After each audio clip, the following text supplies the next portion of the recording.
Alors celui qui va nous parler de la part du Seigneur ce soir, je dois vous avouer qu'il n'était pas dans les programmes des hommes, mais il était dans le programme de Dieu. Amen. Vous ne comprendrez pas si je vous dis, je vous donne les circonstances avec lesquelles il s'est retrouvé ici avec nous, mais ce qui est sûr, c'est que nous sommes dans les voies de Dieu. Alléluia.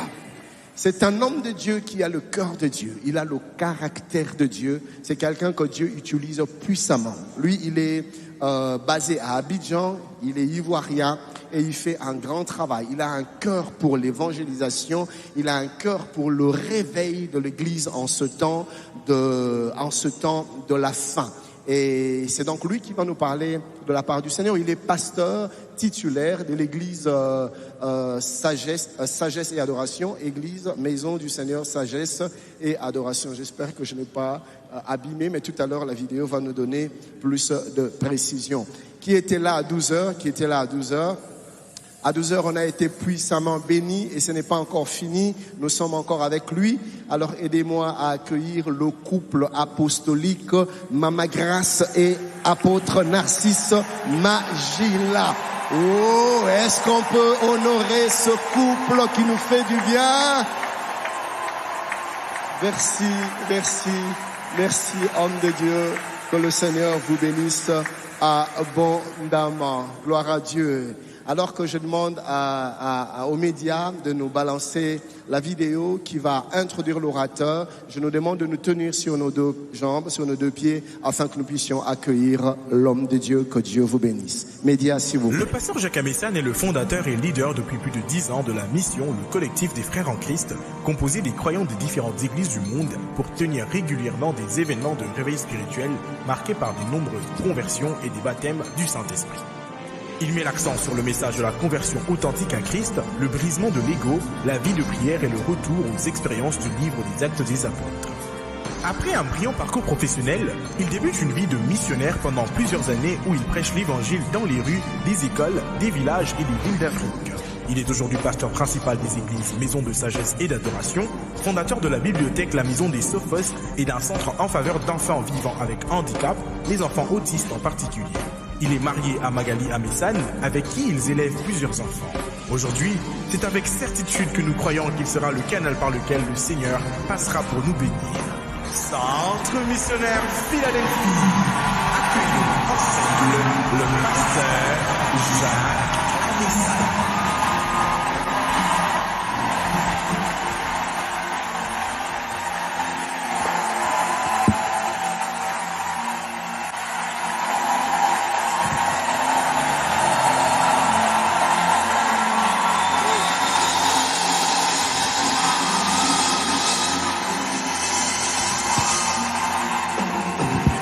Alléluia. Amen. Wow. Bonsoir à tout le monde. Bonsoir peuple de Dieu. Bonsoir les bondeurs et les bondeuses. Bonsoir pasteur. Merci beaucoup pour l'accueil. Que le Seigneur vous bénisse abondamment. Avant qu'on ne s'asseye, j'aimerais vraiment que vous m'aidiez à honorer quelques personnes.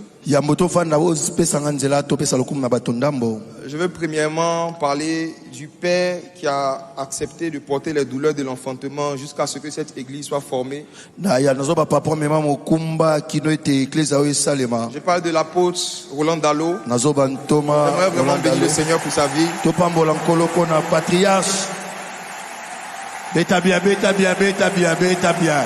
Je bénis le Seigneur pour sa vie, pour le travail qui a été fait. Et puis la Côte d'Ivoire là-bas, nous sommes bénis par ce travail. Je bénis aussi le Seigneur pour le père de la maison et son épouse, pasteur Ken et maman Nathalie. Merci beaucoup. Merci beaucoup. Merci pour l'accueil, merci pour l'amour, merci pour la charité. Merci beaucoup.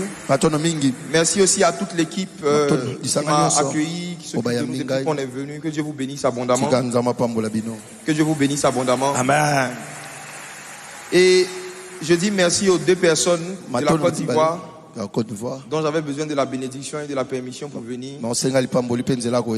Premièrement, il y a mon père spirituel, le pasteur Yannick Djati, et il y a mon épouse Magali Amessan. Je leur dis merci. Merci beaucoup. Je vais vous inviter à faire avec moi une prière simple. J'aimerais qu'on prie ce soir pendant quelques secondes, juste quelques secondes. Et qu'on dise au Seigneur qu'à travers ce message, qu'il nous dévore par le zèle de l'intercession. Alléluia. Qu'il permette que le zèle de l'intercession nous dévore.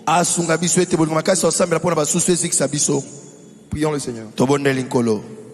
Père éternel, je te dis merci. Papa, merci pour ta grâce. Merci pour ta faveur. Je te dis merci pour ce merveilleux programme. Tu as accordé la grâce à tes enfants de pouvoir tenir jusque-là,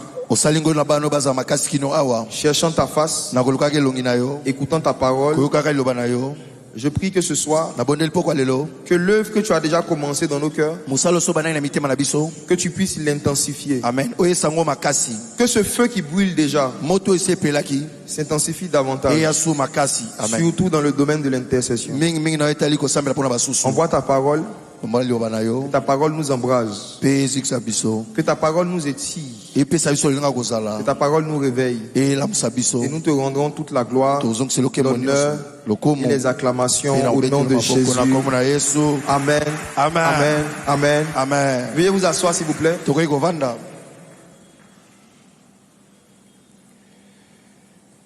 Je veux vraiment encore bénir le Seigneur pour la vie de son serviteur, le pasteur Ken, qui a été obéissant à Dieu pour donner un tel thème à une conférence, le zèle de la maison du Père. Le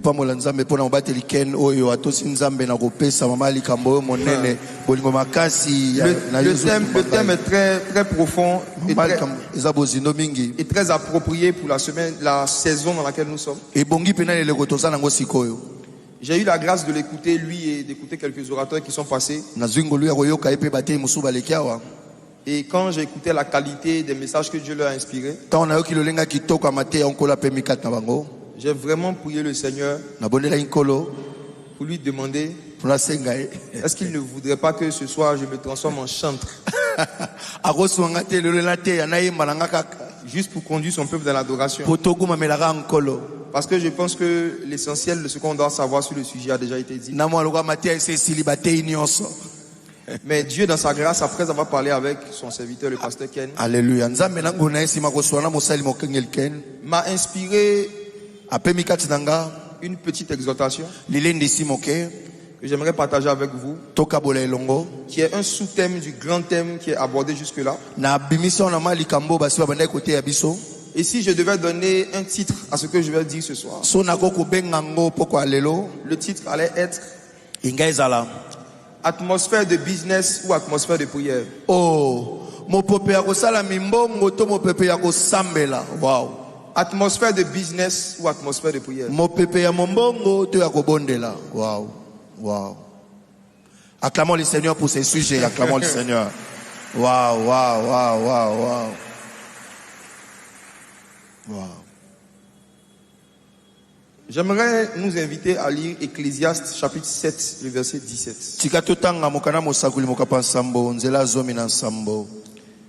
S'il y a quelqu'un qui peut prendre le micro pour m'aider pour la lecture, ça va me permettre d'aller vite. Okay. Ecclésiaste chapitre 7, le verset 17 uniquement. Ecclésiaste 7, 17 uniquement. Je lis au nom de Jésus. Ne sois pas méchant à l'excès et ne sois pas insensé. Pourquoi mourrais-tu avant ton temps? Amen. Amen. Ne sois pas méchant à l'excès et ne sois pas insensé. Pourquoi mourrais-tu avant ton temps? Wow. Est-ce que nous sommes conscients que c'est possible de mourir avant son temps? Est-ce que vous savez que beaucoup de gens que vous avez connus qui sont morts, sont morts avant leur temps? La parole de Dieu affirme ici sans ambiguïté qu'il y a possibilité de mourir avant son temps. Et la parole de Dieu dans ce verset nous dit que ce qui peut faire qu'un homme va mourir avant son temps, c'est un excès de méchanceté. Je veux donc commencer par partager avec vous une vérité profonde sur la mort de certains païens qui a été causée par un excès de méchanceté de certains chrétiens. Excès de méchanceté qui se manifeste par un manque d'intercession. Le manque d'intercession, ça veut dire le manque de prière pour les problèmes des autres, est une manifestation de la méchanceté humaine. La paresse de prier pour les autres, la paresse de se réveiller la nuit quand l'Esprit de Dieu te réveille pour prier, la paresse de pouvoir prioriser ces temps de relaxation à ces temps d'intercession,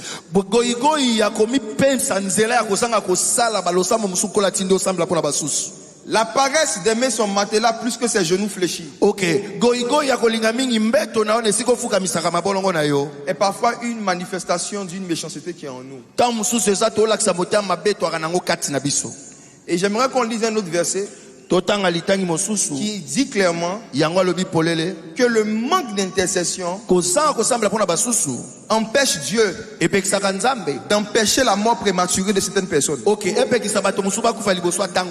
Le manque d'intercession des enfants de Dieu empêche Dieu de pouvoir délivrer des âmes de la mort. Job 33 versets 19 à 25. Cette introduction va nous permettre de comprendre la réaction de Jésus dans le temple. Lorsque le business était venu remplacer la prière, Jésus voyait toutes les âmes qui risquaient de mourir parce qu'il n'y avait pas de prière. Regardons Job chapitre 33 à partir du verset 19, la description qui est faite.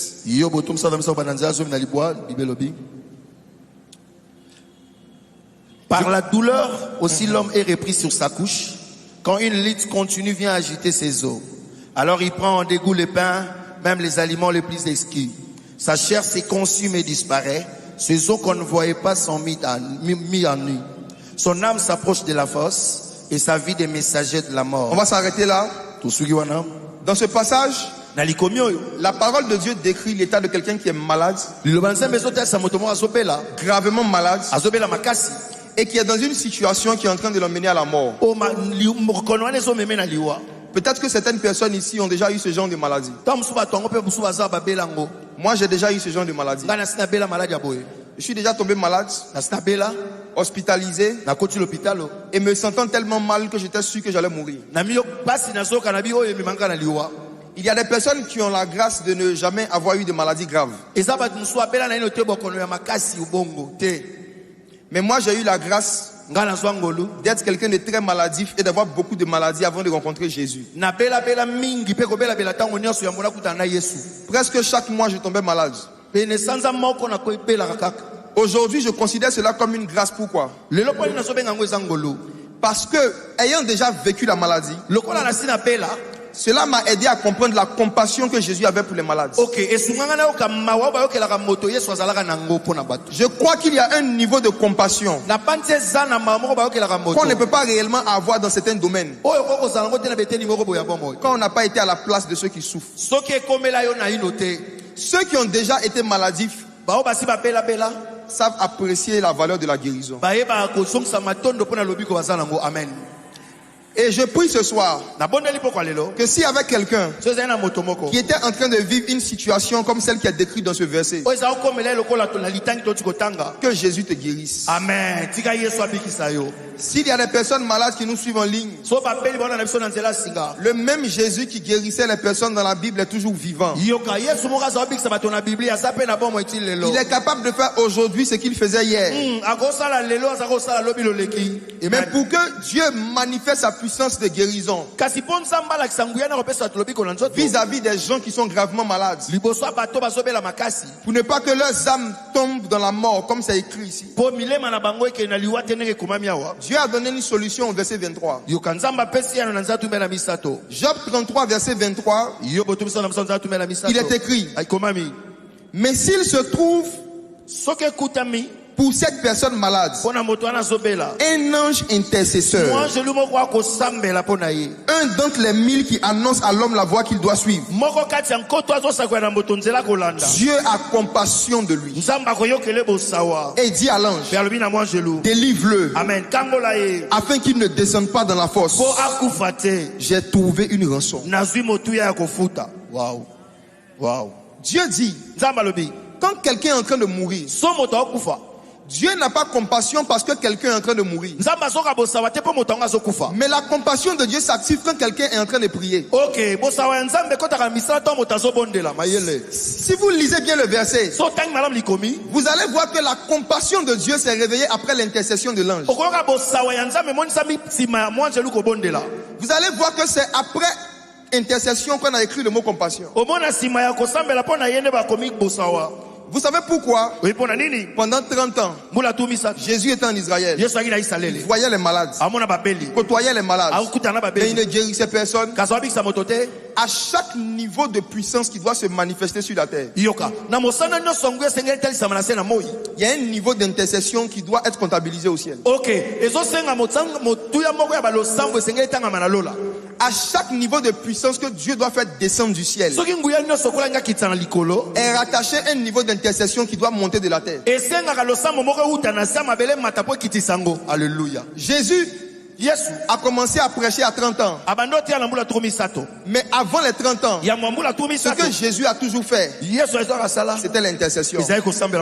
L'intercession a été le premier ministère de Jésus avant celui de la délivrance et de la prédication. L'intercession a été la dernière chose que Jésus a fait à la croix avant de quitter la terre.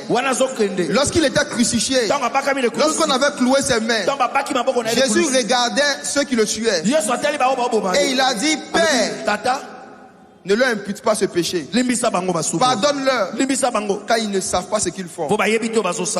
La dernière chose que Jésus a faite avant de quitter la terre, ce n'était pas la prédication, c'était l'intercession. Et depuis qu'il est mort, qu'il est ressuscité, la Bible dit, après sa résurrection, Jésus n'a prêché que 40 jours à ses disciples. Depuis lors, il ne prêche plus, mais il est assis à la droite du Père. Alléluia. Et il intercède pour nous. Le ministère de Jésus qui a eu un commencement et une fin, c'est la prédication. Mais le ministère de Jésus qui n'a ni commencement ni fin, c'est l'intercession. Voici pourquoi tous ceux qui vaquent à l'intercession côtoient l'éternité. Tous ceux et celles qui prient pas pour eux, mais pour ceux qui souffrent plus qu'eux, côtoient la même pièce que Jésus fréquente. Satan est en train de se battre pour créer une église évangélique remplie de prédicateurs, vide d'intercesseurs. Wow. Wow. Satan est en train de se battre pour créer une génération de jeunes qui se battent pour avoir le micro pour prêcher, mais qu'il n'y ait personne parmi eux qui se bat pour fléchir les genoux pour prier. Le ministère de l'intercession ne peut être pratiqué régulièrement que par quelqu'un qui a renoncé au désir de se faire connaître et de se faire voir.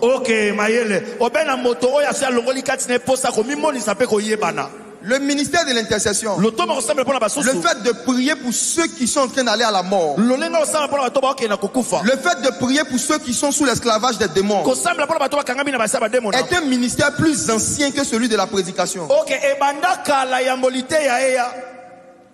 Abraham était appelé prophète. Mais Abraham n'avait jamais pris quelqu'un pour lui donner son numéro de téléphone. Abraham était appelé prophète. Mais vous n'allez trouver aucun verset dans les Écritures où Abraham appelait des personnes pour parler sur leur vie. Pourquoi Abraham était appelé prophète? Parce que Abraham intercédait pour les nations. Abraham était ami de Dieu dans le sens où il avait l'habitude de parler des hommes à Dieu. Mais Abraham n'avait pas l'habitude de parler de Dieu aux hommes. Abraham ne passait pas beaucoup de temps dans la prédication. Mais il passait toute sa vie dans l'intercession. L'intercession, si c'est le ministère de Jésus et que Jésus est l'ancien des jours, cela veut dire que c'est le ministère le plus ancien qui existe parmi tous les ministères. Et mes frères et sœurs, Dieu dit, lorsqu'un homme est en train d'aller à la mort, si je trouve un intercesseur, si je trouve un ange qui intercède, moi Dieu, je dirais, j'ai trouvé une rançon. J'ai trouvé une rançon. Ça veut dire que la prière d'intercession est la rançon principale que Dieu utilise pour éviter la mort prématurée aux gens. Le sang de Jésus a été versé. Le sang de Jésus est puissant. Mais pourquoi est-ce qu'on ne voit pas son effet sur les malades ou sur les gens qui ont des maladies graves? Pourquoi est-ce que les miracles de guérison physique sont devenus rares dans nos séances d'évangélisation modernes? Pourquoi est-ce que les miracles de guérison physique sont tellement rares dans certains ministères qu'il y a même certains prédicateurs, lorsqu'ils prennent leur Bible, ils prennent les évangiles et qu'ils doivent prêcher sur des miracles physiques que Jésus a fait, ils spiritualisent le miracle physique. Bartimée était aveugle. Jésus a guéri Bartimée. Pas spirituellement, physiquement. Mais nous, on a entendu pendant des années que cette guérison de Bartimée était une guérison spirituelle. Et que de la même manière que Dieu a guéri Bartimée, il va ouvrir tes yeux spirituellement. Mes frères et sœurs, quand le zèle de la maison du Père commence à te dévorer, quand le zèle de la maison du Père commence à te dévorer, tôt ou tard, tu vas dire la même chose que Gédéon. Où sont passés les miracles que nos pères nous ont racontés? Où sont passés les prodiges que nos pères nous ont racontés? Le manque d'intercession sur la foi et le manque de foi nous pousse à vouloir rendre spirituel les choses physiques que Jésus a fait. Pourquoi quand Jésus s'est retrouvé devant Lazare, qui était mort depuis plus de 4 jours, son corps physique pourrissait, Jésus devait le ramener à la vie. Mais vous allez voir que la méthode qu'il a utilisée, ce n'était pas 1 heure de parler en langue. Jésus n'a même pas prié 15 minutes. Jésus n'a pas demandé au groupe musical de lui donner un cantique. Quand Jésus est venu devant la tombe de Lazare, il a dit une phrase: Père, Papa, je te dis merci de ce que tu m'exauces toujours. Jésus n'aurait pas pu dire cela s'il n'avait pas intercédé avant de venir. Jésus n'avait pas eu besoin de prier pour ressusciter Lazare, parce qu'il avait déjà prié avant d'aller vers Lazare. Beaucoup parmi vous qui évangélisez, je parle à mes jeunes amis évangélistes comme moi, la majorité des malades pour qui vous priez ne guérissent pas, parce que vous n'avez pas prié pour eux avant de les rencontrer. Même le ministère de la guérison ne commence pas par le fait de prier pour le malade qui est devant nous, mais ça commence par une intercession préalable, de sorte que lorsque tu viens croiser le malade, il y a des fois où tu n'auras même pas besoin de prier pour le malade. Tu vas juste faire comme Jésus ton maître a fait. Jésus n'a pas dit esprit de mort laisse Lazare. Jésus a dit Lazare sort. La mort s'est débrouillée pour le laisser. Quand tu as la puissance, que tu as reçu dans l'intercession, tu vas te retrouver devant certaines situations de la vie pour lesquelles tu n'auras pas besoin de beaucoup prier parce que tu as déjà beaucoup prié avant que la situation n'arrive. Mes frères et sœurs, le zèle pour l'intercession va nous éviter certaines frustrations dans le domaine de l'évangélisation. Je suis convaincu que l'évangélisation, c'est 80% d'intercession, 20% de prédication.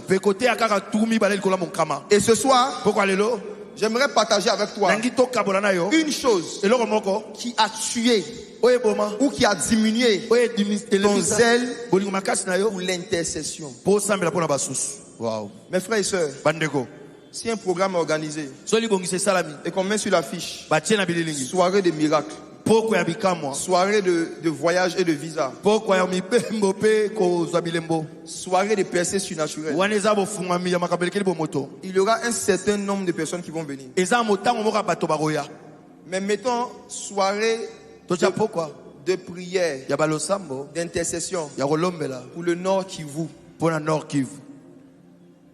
Combien de personnes auront le zèle pour venir? Si on met soirée d'intercession pour la guerre en Palestine, combien parmi nous vont manifester le même zèle pour pouvoir venir? Si on dit soirée d'intercession pour nos familles qui ne connaissent pas Jésus, il y a combien parmi nous qui vont braver les occupations pour venir?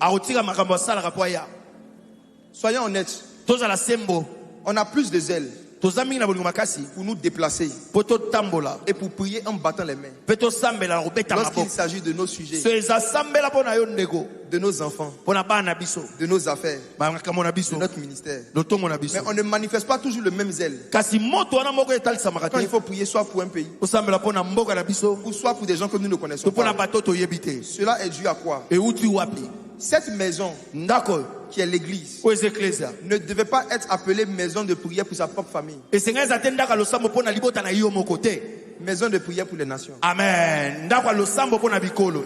Ça veut dire qu'il y a un certain amour pour les nations. Il y a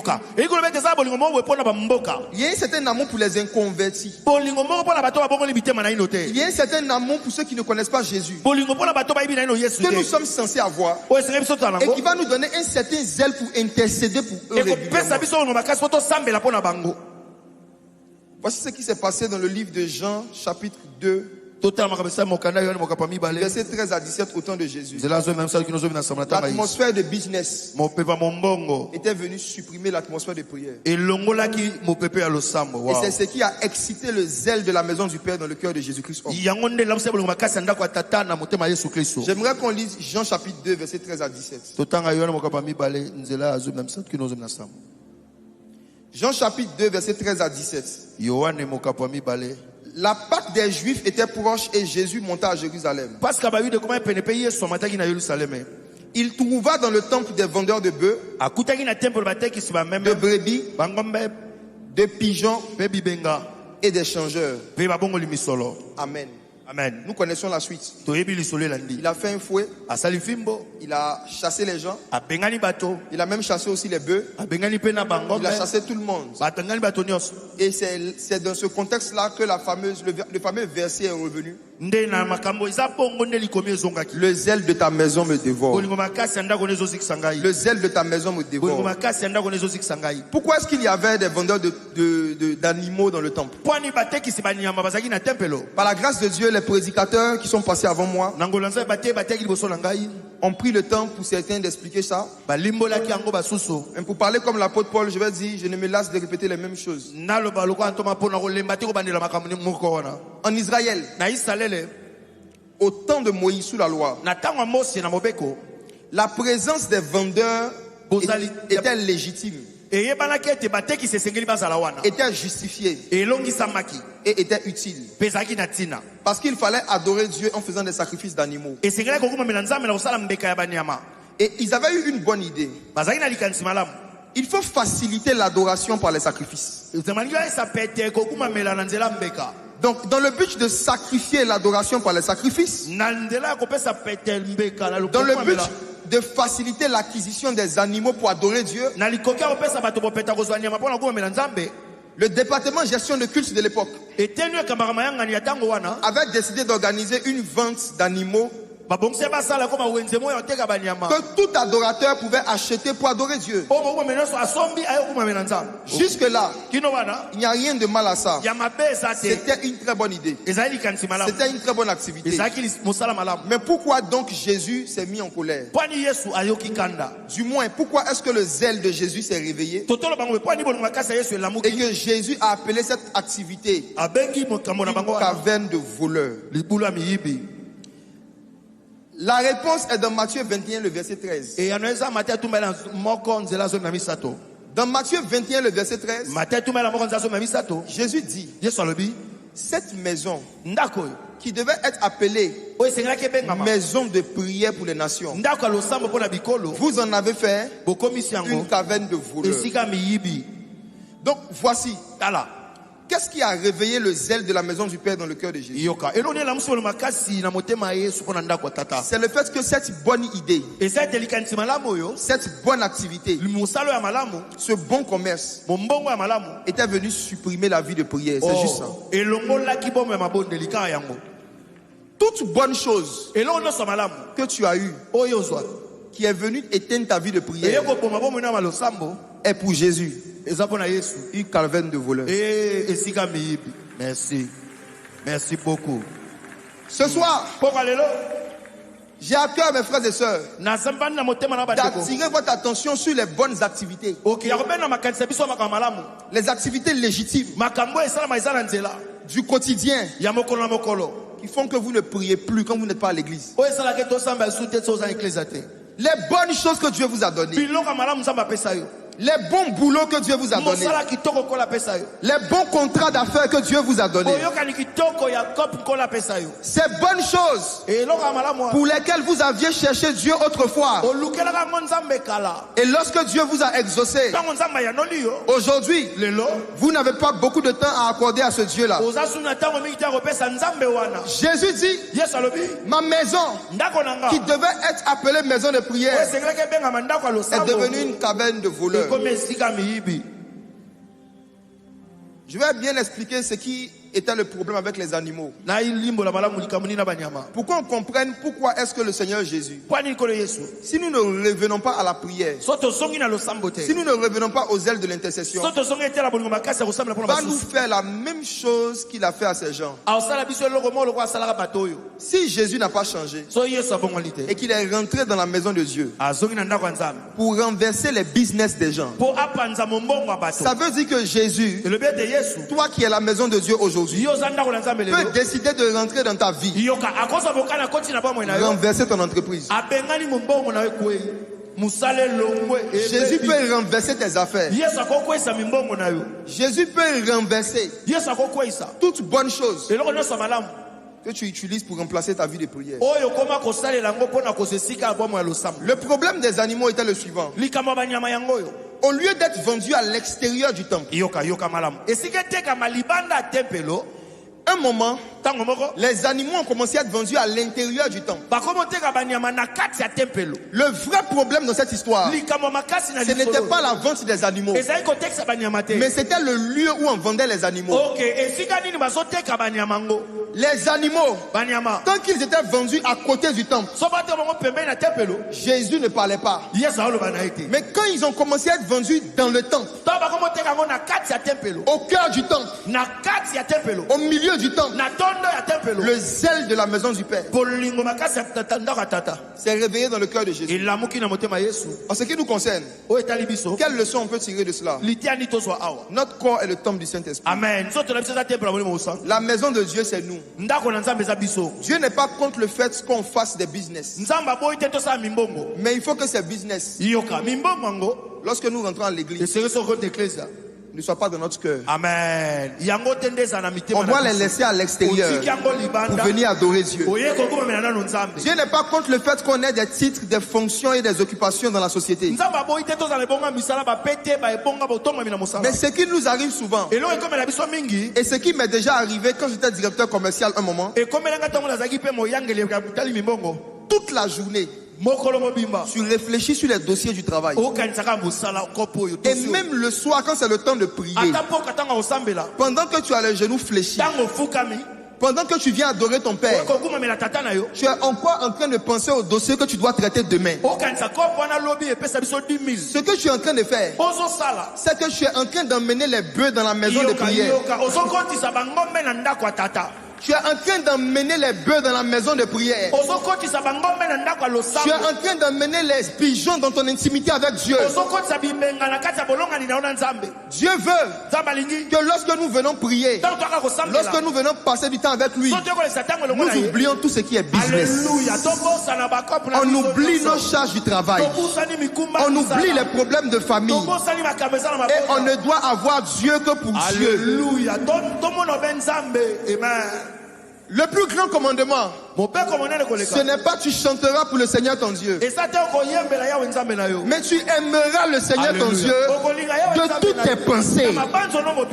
Soyons francs. À qui c'est déjà arrivé, comme moi dans le passé, que pendant que tu es en train de chanter, tes pensées sont sur tes problèmes de travail? À qui c'est déjà arrivé? Pendant que tu es en train de prier, tu penses au problème de tes enfants. Pendant que tu es en train de prier, tu penses au problème de mariage. En pleine adoration, tes lèvres l'honneur du bout des lèvres. Mais tes pensées sont avec les bœufs et les pigeons. L'image de faire rentrer les bœufs et les pigeons dans le temple, c'est le fait de venir apporter nos soucis, nos ambitions et nos projets de business dans nos moments d'intimité avec Dieu, au point où on n'intercède plus pour ceux qui souffrent. Quand l'esprit de business, l'atmosphère de business, les problèmes qui touchent à tout ce qui est entreprise, business, travail, de quoi je serai vêtu? Qu'est-ce que je vais manger? Comment je gagnerai tel marché? Qu'est-ce que je dois faire pour avoir un mari? Des questions légitimes. Mais une fois que tu rentres dans ton temps de prière, ça devient des bœufs, des brebis et des pigeons. Jésus dit, quand tu es avec lui, il est un Dieu jaloux. Toutes tes pensées, tout ton cœur, toute ton attention doit être fixé sur Dieu et sur Dieu seul. Doit être fixé sur Dieu et sur Dieu seul. Pourquoi Jésus a appelé caverne de voleurs un business légitime?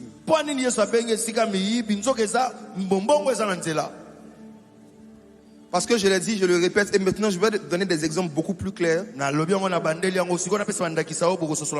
Toutes les bonnes choses que nous faisons et que nous avons, mais qui nous empêchent de prier, sont des voleurs pour Jésus, parce que ça vole notre zèle pour la présence de Dieu. Caverne de voleurs numéro 1, le mariage. Le mariage. Que dis-je? Le désir de se marier. Je parle, je parle au célibataire. Je parle au célibataire. Le désir de se marier. Je parle premièrement à ceux qui sont célibataires en Christ. Les bundeurs et les bundeuses célibataires. Pensez à son futur mariage. C'est humain et c'est biblique. Prier pour son futur mariage, c'est humain et c'est biblique.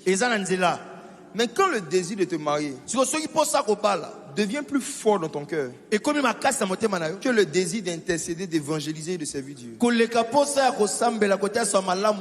ça devient ton seul sujet, ou ton sujet principal quand tu pries, tu as transformé ta vie chrétienne en une caverne de voleurs. Mes frères et sœurs, avez-vous remarqué que Adam n'a jamais prié pour le mariage?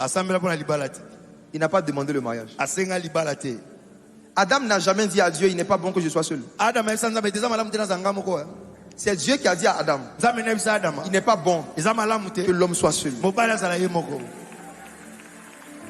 Adam était préoccupé à s'occuper du jardin.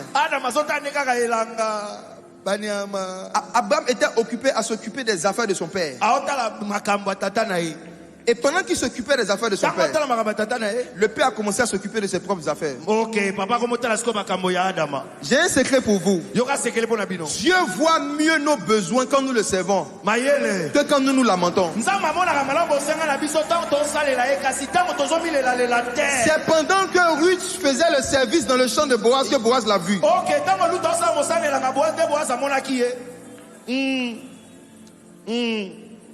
Comment est-ce que Séphora a croisé Moïse? Elle faisait un travail. Elle partait au puits. Comment est-ce que la femme samaritaine a croisé son dernier époux, Jésus l'époux? C'est parce qu'elle était venue faire le travail d'aller au puits. Plus tu es inactif dans la maison de Dieu, plus tu n'es pas zélé pour les choses du royaume, Dieu ne voit pas. Pourquoi est-ce qu'il n'est pas bon que toi tu sois seul? Celui à qui on a dit il n'est pas bon que l'homme soit seul, c'était un homme occupé à s'occuper des choses de Dieu.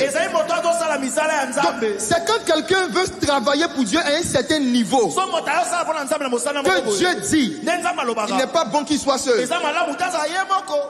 Mais quand tu n'as aucun zèle pour Dieu, il est mieux que tu sois seul avec le Saint-Esprit. Je vais vous encourager dans cette génération où il y a une course au mariage à pouvoir faire sortir ce désir et ce projet-là du temple, à pouvoir faire sortir ça de votre cœur et à chercher à être rempli du Saint-Esprit et à faire ce que Dieu vous appelle à faire. Pour le reste, Dieu se pourvoira lui-même. Dieu se pourvoira lui-même. Amen. Deuxième caverne de voleur numéro 2. Le travail. Mosala, ok. Je vais au bureau.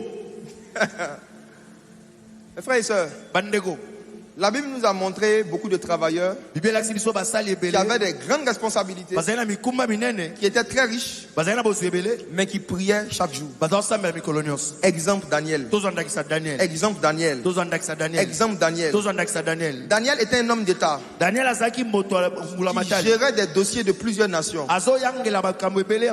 Mais au milieu de ses occupations, Daniel pouvait prier plusieurs fois dans le jour. Mes frères et sœurs, vous qui avez constaté que votre vie de prière a baissé, que votre zèle pour l'intercession a baissé, depuis que vous avez eu certains boulots, en vérité, je vous le dis, ce n'est pas le boulot qui a éteint votre vie de prière. C'est la place que vous avez donnée au boulot dans votre cœur. De la même manière que ce n'était pas les bœufs qui étaient le problème de Jésus, mais c'était la place qu'on a donnée aux bœufs dans le temple qui était le problème. Ce n'est pas le travail qui est un problème, mais c'est la place qu'on donne au travail dans nos cœurs et dans nos pensées, même en dehors des heures de travail. Il y a beaucoup de femmes qui souffrent, de femmes mariées qui souffrent, parce qu'elles vivent avec des maris qui travaillent au bureau et qui travaillent à la maison. Il fait rentrer les bœufs dans la maison. Échec.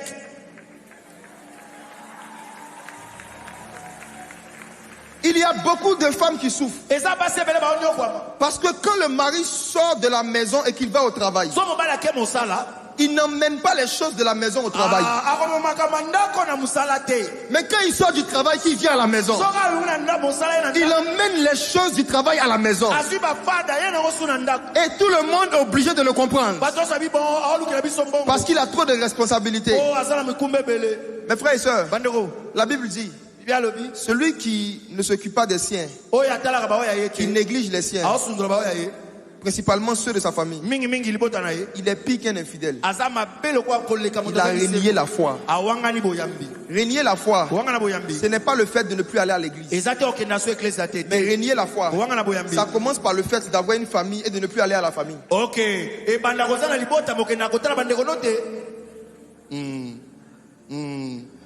Quelle est la place que ton travail occupe en dehors des heures de travail?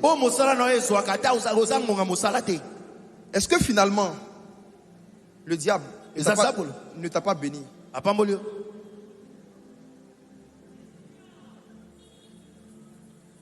Quand Jésus a jeûné 40 jours, la première personne qui lui a proposé de le bénir financièrement, c'était Satan. Les royaumes de la terre et leur gloire, m'ont été donnés. Je les donne à qui je veux. Jésus, je veux te rendre prospère vite. Si tu te prosternes et m'adores. Quand nous lisons cette histoire, nous les travailleurs, on se sent loin de cette histoire. Je ne suis pas franc-maçon. Je ne suis pas sataniste. Je ne me suis pas prosterné devant le diable. Mais vous savez la vérité c'est quoi? Se prosterner devant Satan. Pour le faire, on n'a pas besoin de rentrer dans la franc-maçonnerie. Se prosterner, c'est se mettre en dessous d'un système. Se soumettre à un système. Tout système auquel tu te soumets est une adoration envers le Dieu qui a créé le système. Pourquoi la Bible dit ne vous conformez pas au siècle présent? Parce que le Dieu de ce siècle, c'est le diable. Le système de travail que Satan a mis en place, c'est le fait de travailler 7 jours sur 7, 24 heures sur 24. Le système de travail que Dieu a mis en place, c'est travailler 6 jours et avoir un jour où on ne fait rien qui concerne le travail. Dieu travaille 6 jours sur 7. Satan travaille 7 jours sur 7. Voici l'équation. Tout travail que tu fais qui t'oblige à travailler 7 jours sur 7 est un travail conduit par Satan. Tous ceux que Dieu fait travailler et tous ceux qui travaillent à la manière de Dieu ont toujours au moins un jour consacré exclusivement à Dieu. En Europe, pourquoi est-ce que c'est difficile que le réveil se répande à une certaine ampleur comme en Afrique? À cause d'un Dieu qu'on appelle le travail. Certains ont 3 boulots, 4 boulots, 2 boulots, parce que la vie est difficile, la vie est chère. Parfois des gens peuvent habiter dans le même bâtiment et ne pas avoir le temps de pouvoir se saluer et se voir pendant des mois. Les gens ont le temps pour tout sauf pour Dieu. Les gens courent derrière l'argent de façon effrénée. Et quand même ils rentrent le soir à la maison de Dieu, le temple de Dieu, dans leur cœur, Satan fait tout pour emmener les bœufs et les pigeons à l'intérieur. Ah, n'oublie pas tel client tu dois voir. Ah, n'oublie pas tel dossier tu n'as pas terminé hier. Ah, n'oublie pas tel projet tu dois faire là-bas. Et tu penses au travail, en dehors du travail, pendant le travail.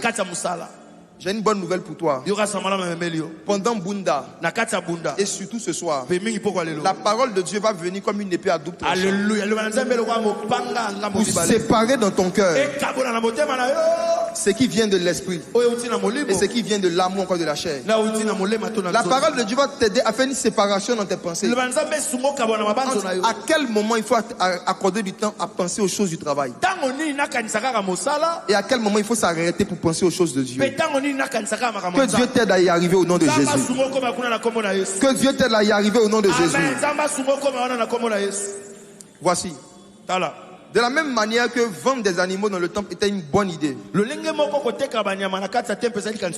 mais que cette bonne idée a été détournée par l'ennemi pour tuer l'atmosphère de prière, Il y a plusieurs bonnes idées que nous avons eues dans notre marche avec le Seigneur. Plusieurs bonnes idées d'activité. Plusieurs bonnes idées de programme que nous avons eues dans notre temps d'intimité avec le Seigneur, mais qui s'est transformée en caverne de voleurs. La bonne idée numéro 1, c'est de se dire, je dois beaucoup travailler pour devenir riche le plus vite possible, pour sortir ma famille de la souffrance et pour financer l'œuvre de Dieu. Je veux devenir riche le plus tôt possible. Je veux devenir riche le plus vite possible pour enlever ma famille de la souffrance et financer l'œuvre du Seigneur. C'est une très bonne idée. C'est une très bonne idée. Mais mes frères et sœurs, l'apôtre Paul, dans 1 Timothée, chapitre 6, verset 9 à 10 que nous allons lire, nous a donné les inconvénients, les pièges de cette bonne idée. Je vais lire à partir du verset 9. 1 Timothée 6, verset 9. Mais ceux qui veulent s'enrichir tombent dans la tentation, dans le piège, dans beaucoup de désirs insensés et pernicieux, qui plongent les hommes dans la ruine et la perdition. Car l'amour de l'argent est une racine de tous les maux. Et quelques-uns, en étant possédés, se sont égarés loin de la foi. Ils se sont jetés eux-mêmes dans bien de tourments. Ils se sont jetés eux-mêmes dans bien de tourments. Ils se sont jetés eux-mêmes dans bien de tourments. Frères et sœurs, ce verset doit faire peur à tous les hommes d'affaires qui ont des chiffres d'affaires et des objectifs d'affaires très élevés qu'ils veulent atteindre le plus tôt possible. Vouloir s'enrichir, l'apôtre Paul dit, ce n'est pas mauvais. Mais vouloir avoir une richesse pour soi-même, quand on dit s'enrichir, c'est être riche pour soi, pas pour Dieu. Ceux qui commencent à chercher beaucoup d'argent, pas parce qu'ils ont un zèle pour la maison de Dieu, mais parce qu'ils ont un zèle pour leur propre maison, leur propre problème. Il dit ils tombent dans la tentation, dans le piège. Il n'a pas dit les pièges. Ça veut dire qu'il y a un piège par excellence dans lequel tombent tous ceux et celles qui commencent à poursuivre de façon effrénée la richesse. Le piège. Le piège. Je me suis demandé pendant des années, le piège, c'est quoi? À cause de ce verset, j'avais pendant un moment de ma vie renoncé au désir de chercher à m'enrichir, parce que je ne voulais pas tomber dans le piège. Je me suis dit, il faut que lorsque ce piège vienne sur mon chemin, que je le détecte, que je le reconnaisse. Le piège. Proverbe 23, verset 4 à 5. Proverbe chapitre 23, verset 4 à 5. Paul dit que ceux qui veulent s'enrichir tombent dans le piège. Et le piège les jette dans des tourments. Et j'ai cherché dans ma Bible, qu'est-ce qui peut être à la source des tourments de l'homme? Et parmi les choses qui tourmentent l'homme, la chose principale qui a été citée par un homme riche, qu'on appelle Salomon, est la suivante. Proverbe 23, verset 4. Ne te tourmente pas pour t'enrichir. N'y applique pas ton intelligence.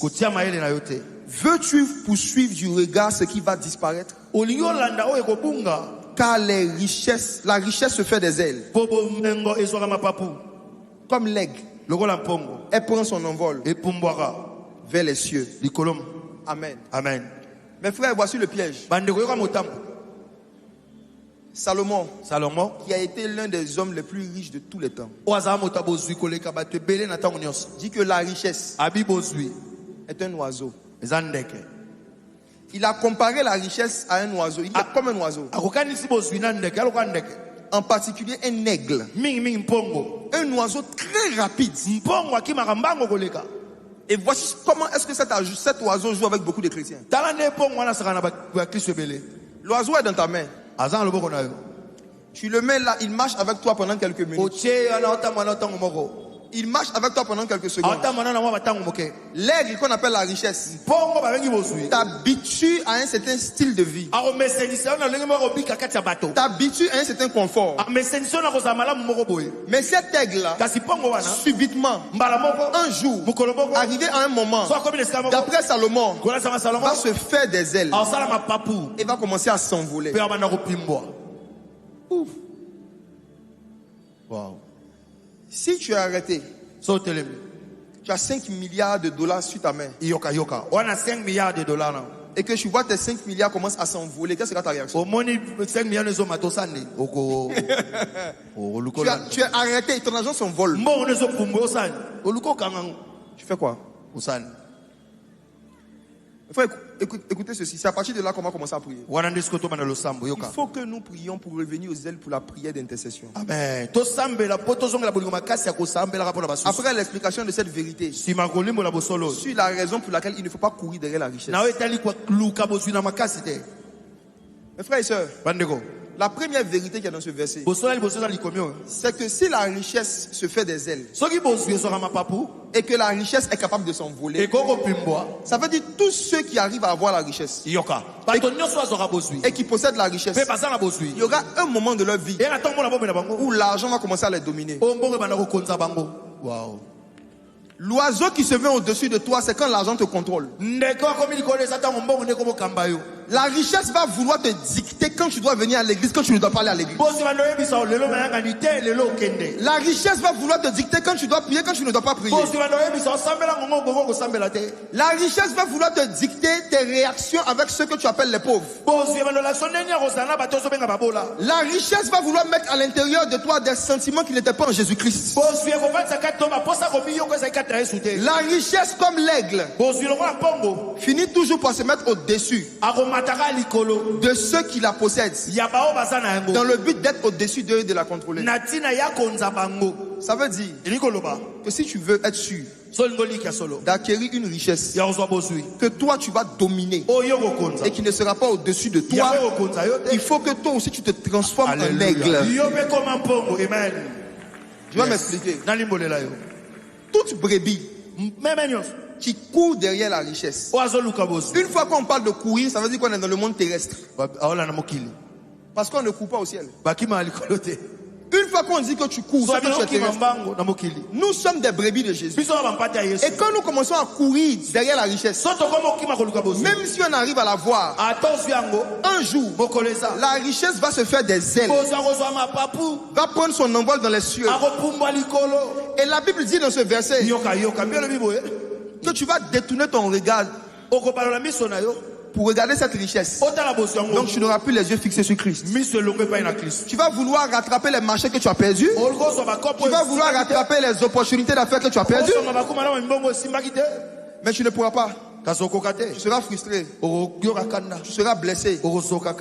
Je me suis demandé pourquoi est-ce que la majorité des chrétiens africains francophones qui deviennent riches ne le restent pas pendant des années. C'est rare de voir des chrétiens africains francophones que Dieu bénit financièrement et qui le sont toujours pendant 10 ans, 15 ans. Mais dans les églises anglophones, on en a beaucoup. Une attitude qui les distingue, c'est qu'il y a des personnes qui étaient à un poste, qui avaient un zèle pour la maison de Dieu. Quand la richesse est venue les trouver, et même quand la richesse est venue, ils sont restés à leur poste. Ils ont continué à servir Dieu comme quand ils étaient pauvres. Ils ont commencé à servir Dieu comme quand ils n'avaient rien. Ils ont continué à servir Dieu comme quand ils n'étaient rien. Et même quand la richesse a commencé à leur faire ce chantage qu'elle fait à tout le monde, prendre des ailes, prendre son envol, Ils ne se sont pas laissés intimider. Vous savez pourquoi? Voici. Lorsqu'on donne notre vie à Jésus, le sang de Jésus nous convertit en brebis. Mais la prière nous convertit en aigle. Ok. Alléluia. Ésaïe, chapitre 40, verset 30 à 31. Nous connaissons ce verset, mais on peut l'afficher. Celui qui se confie en l'Éternel. Alléluia. Lisons ce verset. Mes frères et sœurs, le but pour lequel Dieu dit que nous devons rester attachés à la prière, c'est pour que peu importe les bénédictions qu'il envoie dans nos vies, nous puissions avoir les formes spirituelles qu'il faut pour les conserver. Alléluia. Celui qui veut côtoyer un aigle doit devenir un aigle. Celui qui veut se mettre au-dessus d'un aigle doit lui-même avoir des ailes pour voler plus haut que l'aigle en question. Celui qui ne veut pas être contrôlé par l'argent doit avoir plus de puissance que l'argent. Mais comment on obtient cette force de caractère? Comment on obtient cette puissance qui fait que peu importe les bénédictions qu'on a, on reste zélé dans la maison de Dieu, simple, intègre. C'est pas la prière. Ésaïe 40, verset 30 à 31. Est-ce qu'on peut lire ça? Les adolescents se fatiguent et se lassent. Les jeunes hommes chancellent. Parce qu'ils poursuivent la richesse. Mais ceux qui se confient en l'Éternel renouvellent leur force. Ils prennent leur vol comme les aigles. Ils courent et ils ne se lassent point. Ils marchent et ils ne se fatiguent point. Parce qu'ils ne courent pas derrière l'argent. Ils courent derrière Jésus. Ils ne marchent pas derrière l'argent. Ils marchent devant la face de Dieu. Mes frères et sœurs, comment est-ce qu'une simple brebis peut devenir un aigle? Et si la richesse prend son envol, toi aussi tu prends ton envol et tu lui dis je domine sur toi. Ce n'est pas toi qui vas me contrôler. On ne peut pas servir Dieu et maman. Je ne te sers pas, je sers Dieu. Si j'ai pris un engagement pour un programme de prière à l'église et que le même jour on me donne un client, que je perde mon argent pour gagner Christ. Mes frères et sœurs, je ne sais pas chez vous c'est comment, mais dans les pays musulmans où je suis passé, je vous dis la vérité, les hommes d'affaires musulmans, peu importe la richesse qu'ils ont, le vendredi à 13h, placez-leur un rendez-vous d'affaires. Ils ne viendront pas. Quand c'est l'heure de la prière, ils ferment leurs boutiques, ils ferment leurs magasins, ils ferment leurs affaires et ils prient un Dieu qui ne parle pas, qui ne voit pas, qui n'entend pas, mais il le prie quand même. Maintenant toi, tu as un Dieu qui a créé les yeux, qui a créé les oreilles, à qui appartient l'or et l'argent, et tu laisses des clients t'intimider et te dire qu'ils vont renverser ton business. Si tu ne laisses pas le zèle de la maison du Père à cause de 10 millions. On a 10 millions.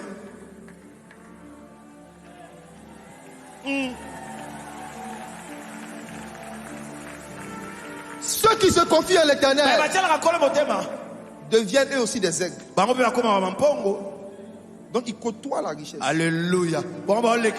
La richesse est spirituelle. La richesse est spirituelle.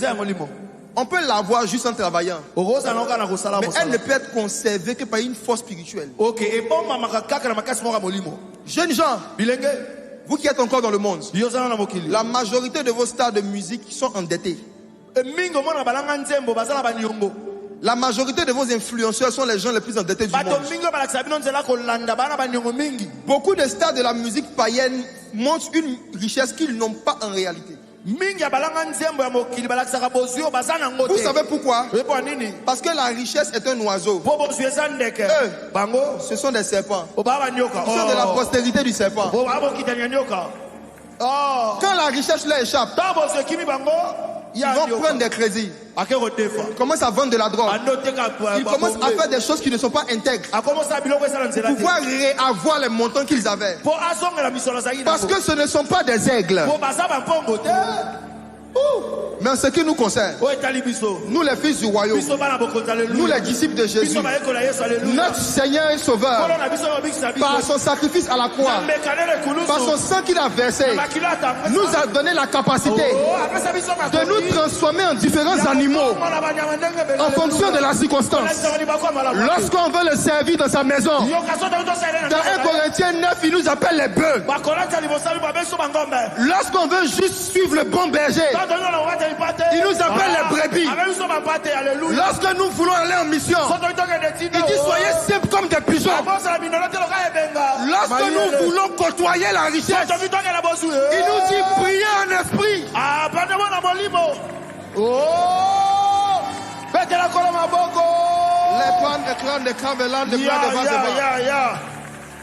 Les homme d'affaires, travailleur, après Bunda, si tu dois perdre une opportunité de prier et perdre un marché, fais le marché. Se souvient de quelqu'un pour lui donner quelque chose. C'est Dieu. C'est Dieu. Le cœur des rois est dans les mains de l'Éternel, comme un courant d'eau. C'est lui qui l'incline vers qui il veut.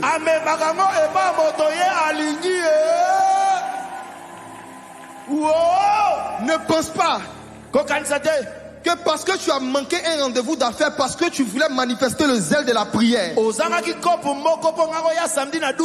as perdu pour toujours un marché. Je vais te poser une question. Salomon était l'homme le plus riche de son temps. Homme de Dieu. Oui, boss. Il faisait quel travail? Salomon faisait quoi de ses journées?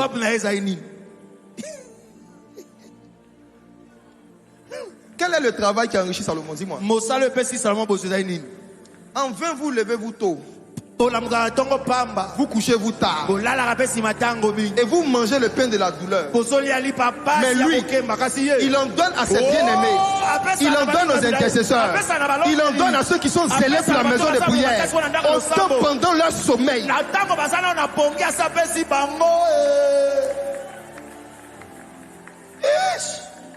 Salomon faisait quel travail? À part prier et méditer. Le travail de Salomon. Tu as regardé la nature. Je vois une fourmi qui passe par là. La fourmi est sage. Paresseux, va vers la fourmi. Considère ses voies. Salomon méditait sur la nature. Il méditait sur les animaux.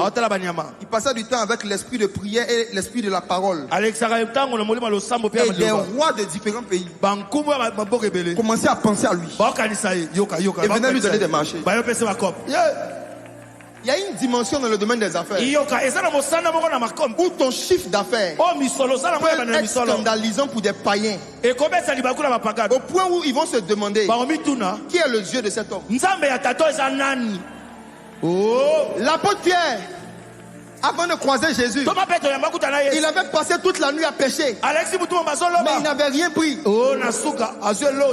Mais une seule conversation avec Jésus, un seul temps de prière personnelle, il a pris plus de poissons qu'il n'en a jamais vu de toute sa vie. Il avait jeté son filet sur l'eau.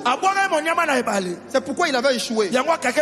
Beaucoup d'hommes d'affaires jettent leurs filets sur leur diplôme, sur leurs contacts, sur leurs expériences. Voici pourquoi ils n'arrivent pas à prendre le chiffre d'affaires qu'ils cherchent. Mais Pierre a dit, j'ai jeté mon filet sur l'eau, je n'ai rien pris. Suis ta parole, suis ta parole, suis ta parole, suis ta parole, je jetterai mon filet. Les poissons de Pierre ne sont pas sortis de l'eau, ils sont sortis de la parole. Il y a dans la parole de Dieu tout ce que tu es en train de chercher qui te pousse à négliger la prière.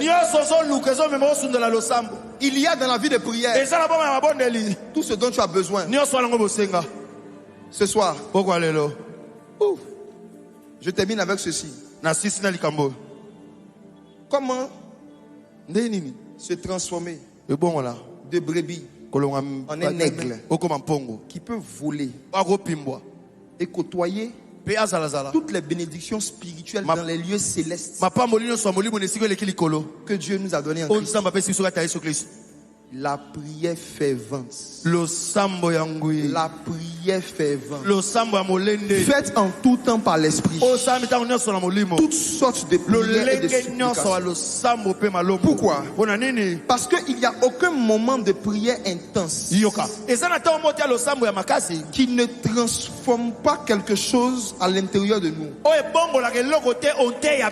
Celui qui parle en français est en train de prier. Mais celui qui parle en langue s'édifie lui-même, se transforme lui-même, se change lui-même, se bâtit lui-même. Jésus a pris Pierre, Jacques et Jean, il les a emmenés sur la montagne de la transfiguration. Et c'est l'expérience qu'on va vivre tout à l'heure. Jésus a commencé à prier. Prier. Arrivé à un moment, la Bible dit que son aspect changea. Son aspect changea.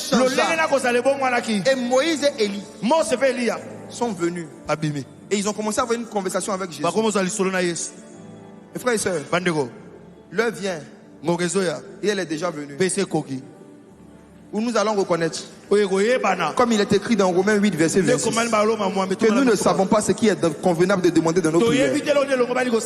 Mais l'Esprit de Dieu va nous aider à rentrer dans des dimensions de prière, dans des intensités de prière qui vont nous donner accès à des compréhensions de Moïse et Élie, de la loi et des prophètes, qui vont nous donner accès à des manifestations du prophétique qu'on n'avait plus vues depuis le temps d'Élie et de Moïse. Je crois que la dimension prophétique dans laquelle beaucoup d'enfants de Dieu opèrent est basse, parce que leur niveau de prière est bas. Sinon, à la vérité, la gloire qui se manifeste dans la dernière maison qui est l'église est censée être plus grande que la gloire de la dernière. La dimension prophétique dans laquelle Daniel opérait n'est rien comparé à celle que Jésus-Christ a ouverte sur la croix en déchirant le voile. Chaque dimension de puissance, chaque dimension de l'esprit de prophétie est caché par un voile. Et on déchire les voiles en poussant un cri. Le but de la prière, c'est de crier un esprit pour que les voiles se déchirent et qu'on accède à des dimensions de plus en plus précises, de plus en plus puissantes de l'esprit de Jésus. Est-ce qu'il y a quelqu'un qui sent une envie de déchirer le voile ce soir avec moi? Quelle est la dimension spirituelle que tu veux atteindre mais que tu n'arrives pas à atteindre? Homme d'affaires, quel est le chiffre d'affaires que tu veux atteindre mais que tu n'arrives pas à atteindre? Chers parents, vous dont les enfants sont inconvertis mais qui craignez Dieu, c'est parce que vos conseils ne touchent pas leur cœur. Vos conseils ne touchent pas le cœur de vos enfants. Parce que le Dieu de ce siècle a mis un voile sur leur intelligence, a mis un voile sur leur cœur pour ne pas qu'ils voient briller la splendeur de l'évangile. Mais quand le zèle de la maison du Père, quand le zèle de la prière te dévore, tu diras au Seigneur, je ne mettrai plus jamais l'argent avant toi.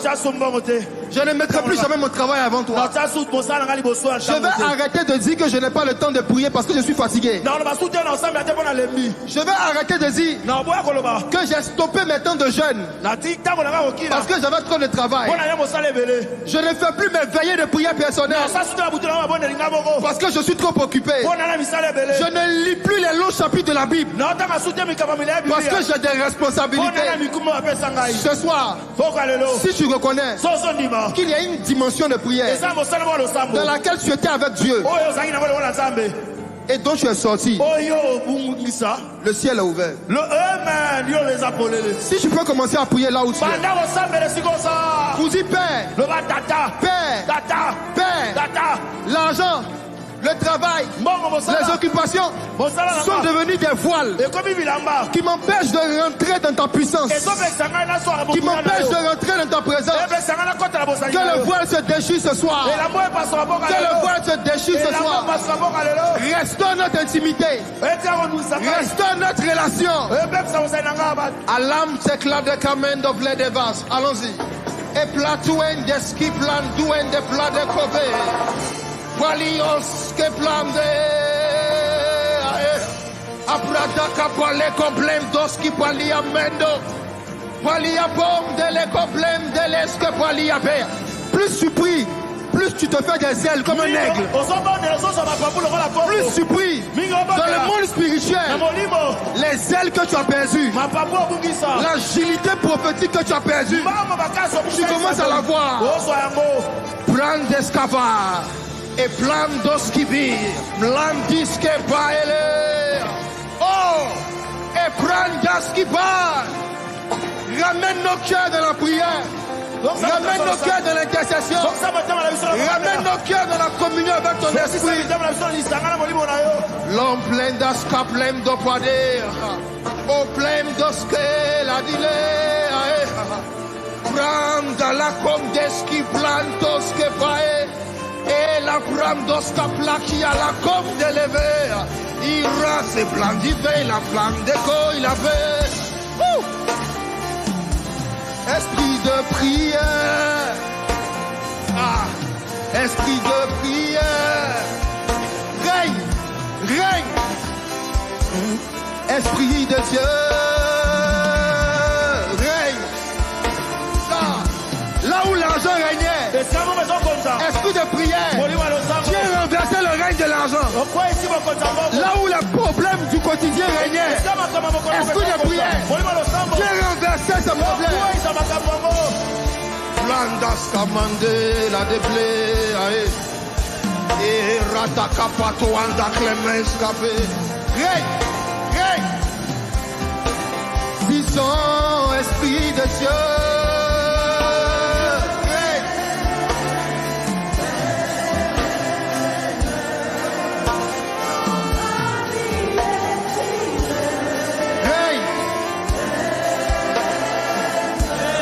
Esprit de prière, hey.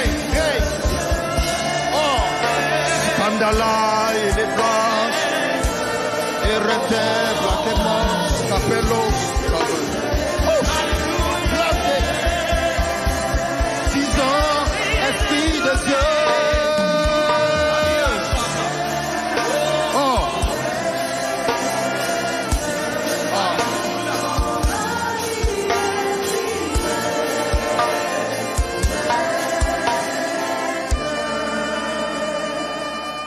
On va terminer notre temps de prière avec le cantique qui dit Seigneur, tu es plus précieux que l'argent. Seigneur, tu es plus précieux que l'or.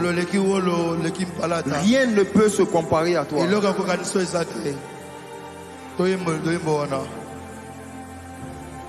Seigneur, tu es plus précieux que l'argent.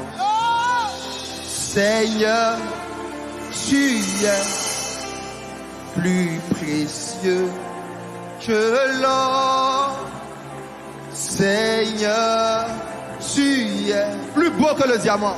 Plus beau que le diamant. Rien ne peut se comparer à toi.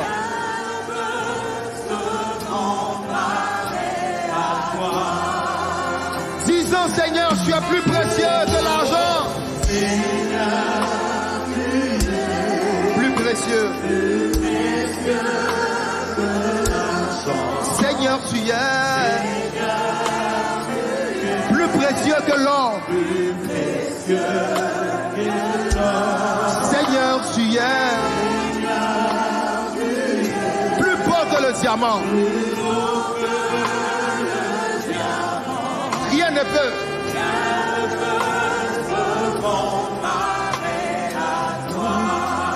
Chantons Alléluia, chantons Alléluia. L'agneau sur le trône. Nous t'adorons, nous t'exaltons, nous célébrons. gloire. Chantons Alléluia. Louange au grand roi. Tu es plus que vainqueur. Seigneur.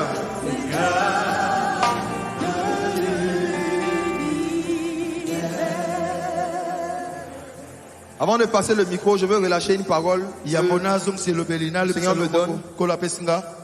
L'Esprit du Seigneur me parle de quelques personnes ici qui, à un moment de leur marche chrétienne, vivaient une expérience parfois la nuit. À certains moments de la nuit, l'onction venait sur eux. Et ils se mettaient à prier sans regarder leur montre pendant des heures et des heures.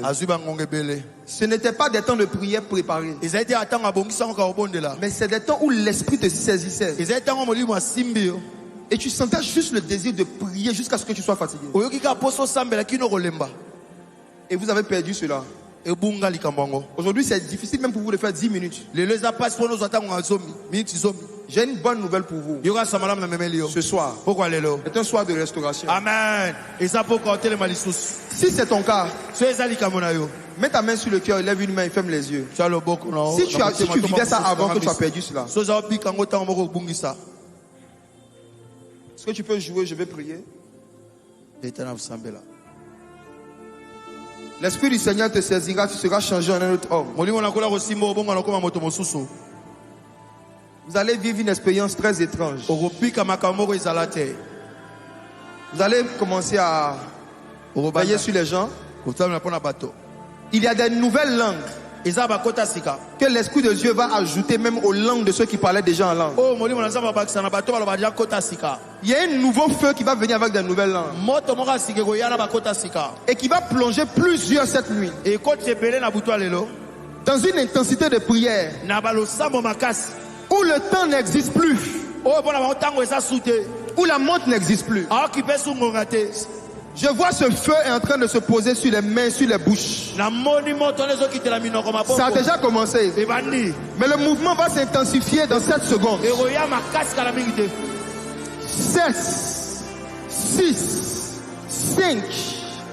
L'armée des intercesseurs. 4, 3. Il vous redonne le manteau de la prière en esprit. Aidez-les.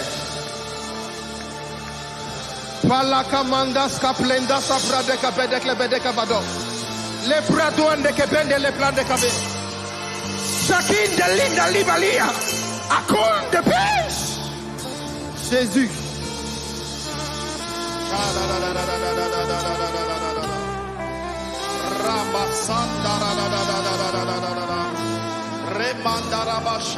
Il y a quelqu'un qui peut vibrer en prière. Il y a quelqu'un qui peut vibrer en prière. Il y a quelqu'un qui peut vibrer dans la prière. Est-ce que tu peux vibrer, prier? Mandareba, dans la présence de Dieu, il nous restaure, il nous transforme, il nous donne la taille qu'il veut, il nous donne la forme qu'il veut. Ramacheta, Ramababa, Remandaraba,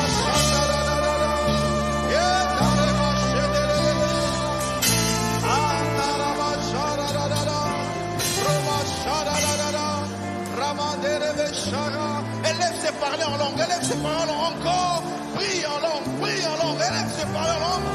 Shema, Eko, Rama, Shabalala, garde the fire. Y a-t-il quelqu'un qui prie en langue avec moi ce soir? La Bible dit quand tu pries en langue, ton esprit est en prière et ton intelligence demeure stérile. Dans la présence de Dieu, lorsque tu pries en langue, il y a quelque chose qui se passe. Je prie en langue maintenant. Una faille. Ramacheta rebaba. Shamaderebe. Roma reba shada. Ramaderebe. Yanada. Shadada. Rebo. Il te transforme. Il te donne la forme qu'il veut. Il te donne la taille qu'il veut. Dans sa présence, il te transforme. La Bible déclare, telle est l'argile entre les mains du potier, tel nous sommes entre ses mains. Tel est l'argile entre les mains du potier, tel nous sommes entre ses mains. Ce soir, il est en train de te former. Il est en train de te tailler. Il est en train de te donner la forme qu'il veut. Dans la présence de Dieu, il nous brise. Dans la présence de Dieu, il nous transforme. Dans la présence de Dieu, il nous taille. Il nous donne la forme qu'il veut. Il nous donne la forme qu'il faut. Il nous donne la dimension qu'il faut. Je m'étends dans sa présence. Je m'étends dans sa présence. Je m'étends dans sa présence. J'avance dans les lieux saints.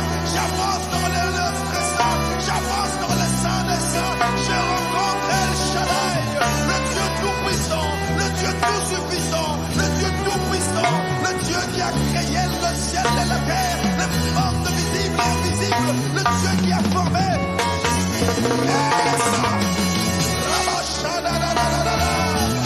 C'est maintenant que quelque chose se passe. C'est maintenant qu'il te donne la taille qu'il faut, il te donne la forme qu'il faut, il te donne la dimension qu'il faut.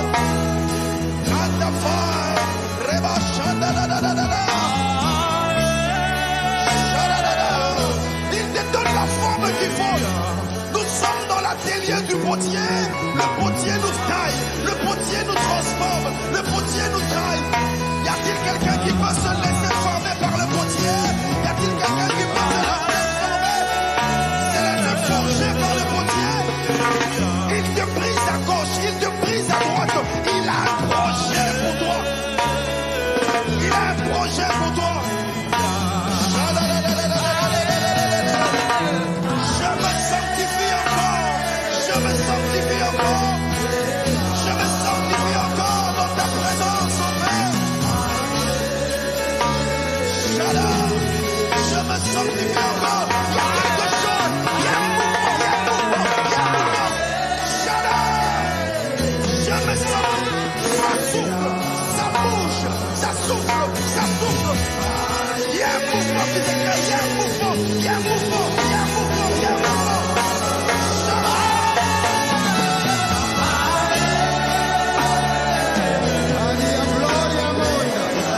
Il y a un mouvement.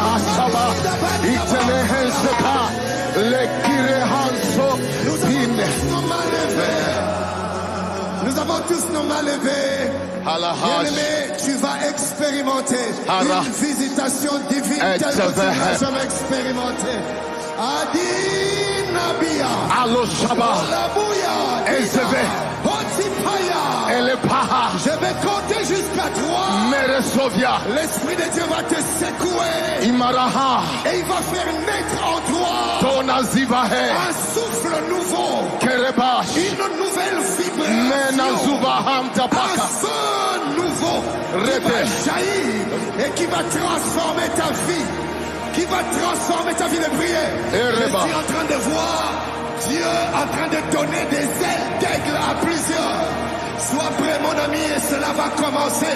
Je compte 1, je compte 2, je compte 3. Voilà. Alahaba. Escobeharia. Protocole. Aidez-moi. Pendant que je suis sous l'estrade, le Seigneur m'a dit, regarde sur mon peuple. Je vais soulever des sentinelles qui vont veiller sur les familles et les nations. Je prie que pendant que tu es dans cette salle, que tu ne rates pas ce qui va arriver.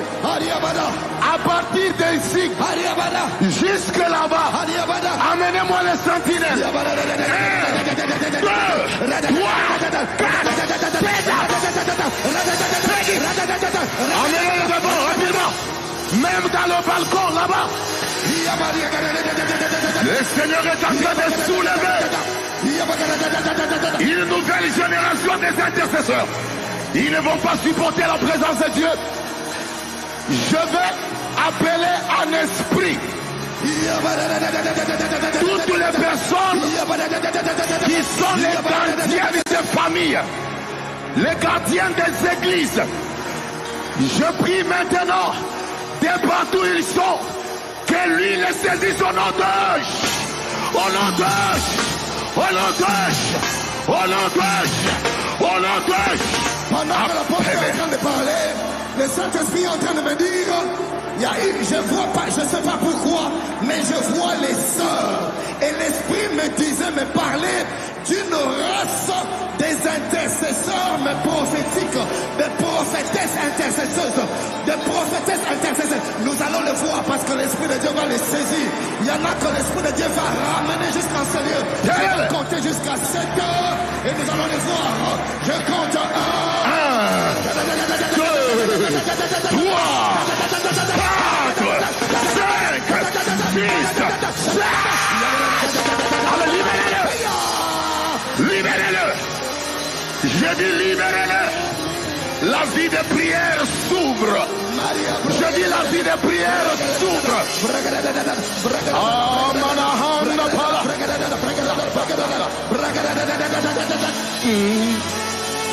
L'eau est agitée, agitée, comme à Bethesda. L'eau est agitée, c'est le temps du Saint-Esprit. Alors, pendant que l'Esprit de Dieu est en train de baptiser, le Saint-Esprit me dit, il y a une grande onction de délivrance sur les vies de prières étouffées. Et le Seigneur m'a dit, il y a des forces de somnolence, de forces de fatigue et de lourdeur qui vont libérer les grands hommes de Dieu, les prophétesses, les personnes que le Seigneur va utiliser par le ministère de l'intercession protocole. Aidez-moi, il y a une grande onction de délivrance qui est libérée dans tous les endroits dans la salle. Je vais compter de 1 jusqu'à 12 et les premières personnes sont en train d'inaugurer la saison de la délivrance. 1, 2, 3, 4, 5, 6, 7, 8, 9, 10, 11, 12. Allez, recevez la libération de votre vie de prière. Voilà. Je dis la libération de votre vie de prière. Le Seigneur est en train de délivrer beaucoup de personnes. Tu n'arrivais plus à prier, tu n'arrivais plus à avoir des visions. Il y a une grande délivrance par rapport à la vie spirituelle. Voilà, protocole, aidez-nous à remarquer ces jambes. Même toi qui es debout, il y a une portion qui te saisit. Et ceux qui tombent sous l'onction, et ceux qui sont disposés, la présence de Dieu les visite. Halabarahanta vile, Korokodo Sipra Andavaria, Rakata agité, agité, comme à Bethesda, l'eau est agitée. C'est le temps du Saint-Esprit. L'eau est agitée, l'eau est agitée, agitée, comme à Bethesda. Écoutez, est-ce que je peux avoir tous les gens qui sont de ce côté, les mains levées, ici? Pendant que soyez ici, il y a des gens que Dieu cherche et qu'il est en train de visiter. Bon nombre d'entre eux vont recevoir de la part du Seigneur une grande onction de montée dans le domaine des affaires, pas par les efforts, mais parce que Dieu a approuvé le cœur de beaucoup de gens. Alors pendant que j'ai la main levée, je libère la grâce sur eux et je confesse maintenant, recevez l'huile d'aller plus vite qu'avant. Maintenant, vous allez voler comme des aigles et la grâce de Dieu va vous faire élever. Recevez la grâce. Je dis recevez la grâce. Recevez la grâce. Recevez la grâce. Recevez la grâce. In the mighty name of Jesus Christ. Et pendant que l'apôtre est en train de parler, l'Esprit de Dieu est en train de parler d'une catégorie de personnes qui sont appelées au ministère. En ce temps de la fin, l'Éternel me dit qu'il libère sur vous le manteau qui était tombé sur Élisée. Vous avez vos mains levées, je compte jusqu'à 3. Et c'est comme un revêtement de puissance d'esprit et de puissance qui va tomber sur vous. Avec une telle simplicité, vous allez démontrer l'esprit et la puissance de Dieu dans cette génération. Soyez prêts parce que c'est très fort. Je compte 1, je compte 2, je compte 3.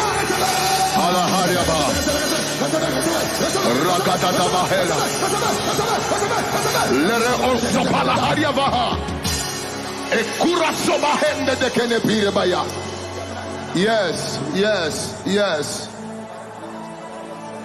Nous pouvons tous naître dans une même famille, mais nous n'avons pas tous le même mandat. Il y a des gens qui sont nés dans des familles, ils sont jeunes et peut-être qu'ils ne sont même pas des aînés, mais Dieu les considère comme des couvertures spirituelles. Et le Saint-Esprit est en train de toucher les couvertures des familles. Il peut ne pas être un parent, mais c'est un enfant que Dieu tenait là-bas. Attention, protocole, protéger les personnes qui sont saisies. Je parle en esprit, toutes les personnes couvertures de famille sont visitées. 1, 2, 3, 4. C'est l'onction qui touche les couvertures de famille. Tenez là-bas. Ils ne sauront pas supporter la présence de Dieu.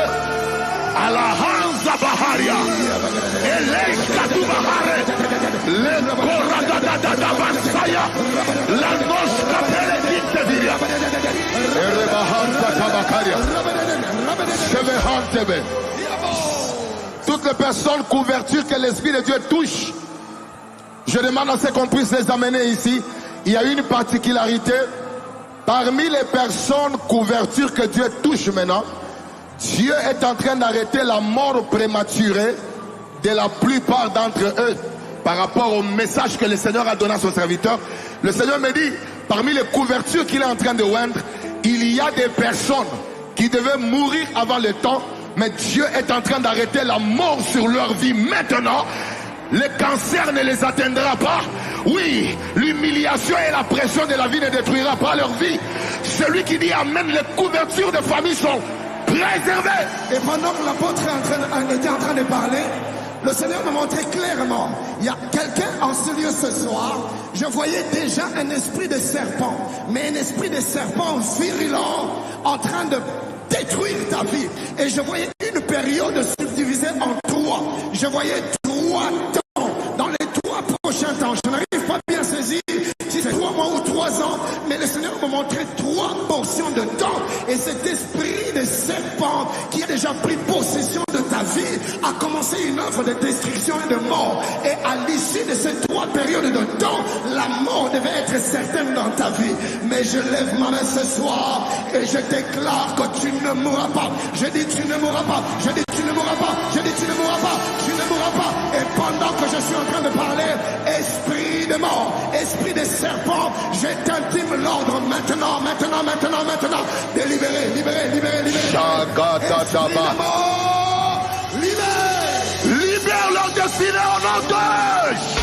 Libère au nom de Jésus.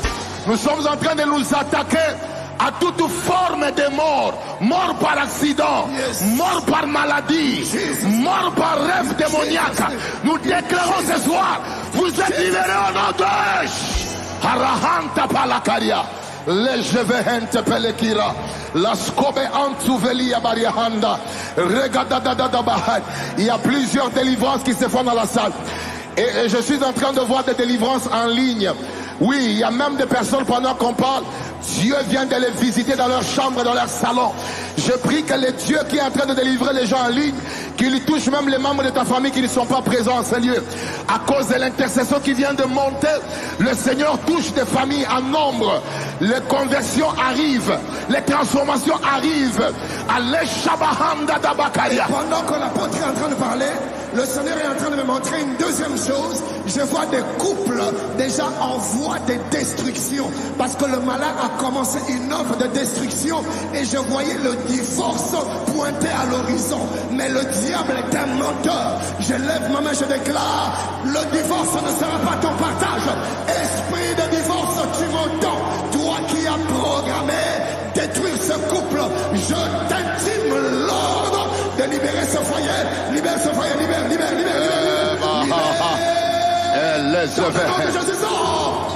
Rekototototosibe antataba la kenozovel entepile kuriabahanda imanus kavele pantuveria kente. Alléluia. J'aimerais qu'on fasse une prière particulière sur toutes les personnes qui sont dans cette salle. qui ont eu des expériences dans leur vie surnaturelles. Dans votre parcours, comme l'évangéliste l'a dit, il vous est arrivé dans votre vie d'avoir des expériences dans le domaine de la prière, où tu es en plein sommeil, tu te retrouves en train de prier, tu te vois dans un hôpital, tu guéris des malades. Tu as eu des expériences surnaturelles qui ont révélé qu'il y a une grâce particulière sur ta vie dans le domaine de l'intercession. Et cette grâce s'accompagne avec des visions, des rêves qui se manifestent. Si tu es dans cette catégorie de personnes, lève le main. Des gens qui ont des expériences particulières dans ces domaines-là, levez le main. Vous êtes les lumières que Dieu établit dans les familles pour prévenir les malheurs. Et si ça fait longtemps que tu ne vois plus ça, ou tu as besoin d'une grâce particulière, il y a une dose que Dieu est en train d'ajouter pour ces gens-là. Saint-Esprit, c'est toi qui es le directeur des expériences surnaturelles. C'est toi qui fais grandir les gens dans leur capacité à opérer. Alors je lève ma main sur cette auguste assemblée et je prie pour toute personne. Tenez là-bas protocole s'il vous plaît. La présence de Dieu va commencer à les visiter. Je prie pour qu'à partir de maintenant, que ces grâces-là qui dormaient soient activées. Et que cette expérience grandisse pour les amener à devenir très précis dans leur capacité à intercéder, dans leur capacité à faire de grandes choses.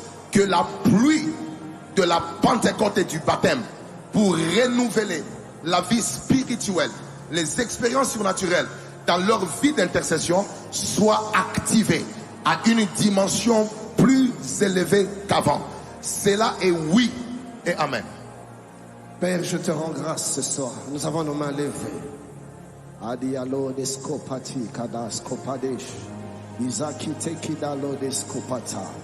Bien-aimés, ce soir, le Seigneur est en train de lever une génération des aigles. Une génération d'hommes et de femmes qui vont monter très haut sous l'impulsion de l'esprit et de l'onction d'intercession prophétique. Vous avez vos mains levées et vous recevez les ailes de l'esprit. Vous recevez les ailes de l'esprit. Adi Nadesaya, Adi Abloyas. Bien-aimés, ayez cette attitude de réception parce que l'esprit de Dieu est en train de libérer cette onction. Yes. L'esprit de Dieu est en train de libérer cette onction et il accorde les ailes des aigles. Il accorde les ailes des aigles. Tu vas monter. Tu vas monter. Tu vas monter. Tu vas côtoyer les sphères célestes. Dieu fait de toi un intercesseur prophétique, une intercesseuse prophétique. Au moment où je suis en train de parler, les yeux de ton cœur s'ouvrent, les yeux de ton cœur s'ouvrent, les yeux de ton esprit s'ouvrent, les oreilles de ton esprit s'ouvrent. Tu entendras ce que tu n'entendais pas, tu verras ce que tu ne verras pas. Rien ne sera caché au devant de toi. L'ennemi ne te suivra pas. Avant que l'ennemi n'arrive, tu auras vu. Avant que l'ennemi ne soit pas, c'est en train de monter. C'est en train de monter, c'est en train de monter. Venez en sauver.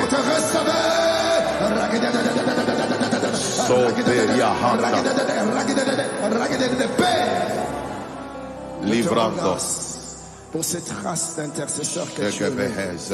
Je proclame et je déclare la soif, le désir, un désir ardent de la prière et d'intercession va à jamais te consumer. Tu seras désormais dévoré par le zèle de la prière, par le zèle de l'intercession. Reçois le fardeau et la compassion des autres. Reçois le fardeau et la compassion des autres. Reçois cela. Reçois cela. Reçois cela. Reçois cela. Au nom de Jésus, je libère dans ta vie un esprit de prière. Je libère dans ta vie un esprit de prière. Un esprit de prière. Un esprit de prière. Un esprit de prière. Un esprit de prière. Tu vas trouver ta joie dans la prière. Tu vas trouver ton bonheur dans la prière. Tu ne compteras ni les heures, ni les temps dans ta vie de prière. Tu prieras sans te rendre compte de temps qui s'écoule. Reçois cette grâce. Reçois cette grâce. Reçois cette grâce. Dans le nom de Jésus. Père, merci. Car ce soir, C'est fait. C'est fait. C'est fait. Alléluia. C'est fait. Yes. C'est fait. Yes. Nous avons nos mains levées et l'apôtre nous recommande à la grâce du Seigneur. Père éternel, nous te disons merci pour l'œuvre de l'Esprit. Merci d'avoir utilisé ton serviteur pour communiquer la pensée, et communiquer l'esprit de prière et d'intercession. Nous prions et nous scellons ce service. Et nous déclarons que l'atmosphère spirituelle qui a été dégagée ce soir sera conservée.